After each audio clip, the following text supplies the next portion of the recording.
আগুনে পুড়ে ক্ষতিগ্রস্ত হওয়ার দীর্ঘ ৯ মাস পর পুনরায় চালু হলো নারায়ণগঞ্জের আঞ্চলিক পাসপোর্ট অফিস। আঞ্চলিক পাসপোর্ট অফিস পুনরায় চালু হয় সেবা পেয়ে খুশি গ্রাহকরা। বিস্তারিত শাহজাদা শাহাদাতের রিপোর্টে জানাচ্ছেন জাকিয়া জামান আনিকা। দীর্ঘ ৯ মাস পর পুনরায় চালু হলো নারায়ণগঞ্জের আঞ্চলিক পাসপোর্ট অফিস। পুনরায় কার্যক্রম চালু হওয়ার পর থেকেই সেবাগ্রহীতাদের পদচারণায় মুখরিত পাসপোর্ট অফিসটি।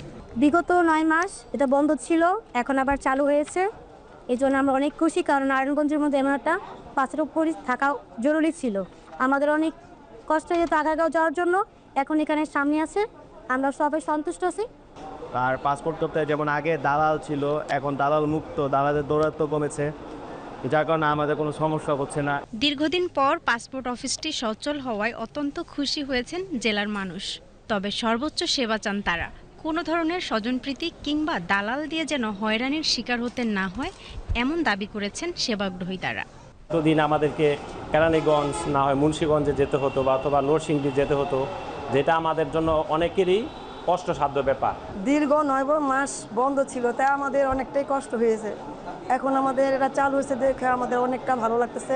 দালালদের কোনো দৌরাত্ম ছিল না, আমরা লাইন ছাড়া মানে এই ছাড়াই আমরা সুন্দরভাবে, দালাল ছাড়াই আমরা সুন্দরভাবে পাসপোর্ট হাতে পেয়েছি এবং সুন্দরভাবে জমা দিতে পেরেছি। বন্ধ থাকার অবস্থায় এই কারণে আসতে পারিনি, এখন চালু হয়েছে, এখন ঠিকঠাক এখন আর মুন্সিগঞ্জে যেতে হবে না।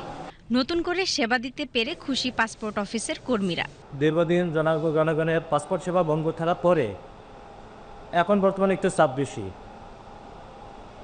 যদিও চাপ বেশি, সেটা জনগণ ধৈর্য সহকারে সেবা দিচ্ছে এবং আমরাও নিরবচ্ছিন্নভাবে কাজ করে যাচ্ছি। এখন আমরা চাচ্ছি যে জনগণকে যত দ্রুত সেবা দিতে পারি এবং যত ভালোভাবে স্মুথ আমরা চেষ্টা করতেছি সেভাবে সেবা দেওয়ার। এখন জনগণের কাছে আমাদের কাছে এতটুকু চাওয়া যেন তারা একটু আমাদের সহযোগিতা করে, আমরা যেন তাদেরকে হেল্প করতে পারি। গত বছর ৮ ও ৯ জুলাই আন্দোলনকালে পাসপোর্ট অফিসের কাগজপত্র পুড়ে গেলেও গ্রহীতাদের সেবা দিতে কোনো সমস্যা হবে না বলে জানিয়েছেন পাসপোর্ট অফিস কর্তৃপক্ষ। গত ৪ মে থেকে আঞ্চলিক পাসপোর্ট অফিস নারায়ণগঞ্জে পাসপোর্ট আবেদন জমার কার্যক্রম শুরু হয়। দীর্ঘ ৯ মাস এই আঞ্চলিক পাসপোর্ট অফিস বন্ধ ছিল, তো এই অফিসটা খোলা করে বা কার্যক্রম শুরু হওয়ার পরে নারায়ণগঞ্জবাসীর অনেক সুবিধা হয়েছে বলে আমি মনে করি। তাদেরকে আগে তাদের এই পাসপোর্ট সংক্রান্ত কার্যক্রমের জন্য নরসিংদী বা মুন্সিগঞ্জ অথবা ঢাকায় যেতে হতো, সেটা যেতে হচ্ছে না। সেবাগ্রহীতাদের যেন কোনো প্রকার ভোগান্তি এবং দালালদের হয়রানির শিকার হতে না হয়, সেদিকে কঠোর নজরদারি বাড়ানো হয়েছে বলেও জানিয়েছেন জেলা প্রশাসক। নারায়ণগঞ্জবাসীর একটি দাবি ছিল যে দ্রুত এই পাসপোর্ট অফিসটি আবার চালু করার জন্য, সেই লক্ষ্যে কাজ করেছি এবং এ মাসেই পাসপোর্ট অফিসটি নতুনভাবে তার কার্যক্রম শুরু করেছে। সকলের একটি দাবি ছিল যে পাসপোর্ট অফিস যেন দালাল মুক্ত হয়।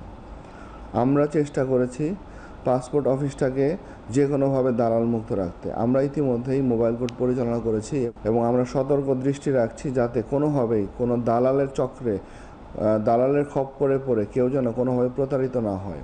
নারায়ণগঞ্জবাসীর একটাই দাবি, আঞ্চলিক পাসপোর্ট অফিসটি দালাল মুক্ত হয়ে তাদের দ্রুত সেবা প্রদান করবে। জাকিয়া জামান আনিকা, বিটিভি নিউজ।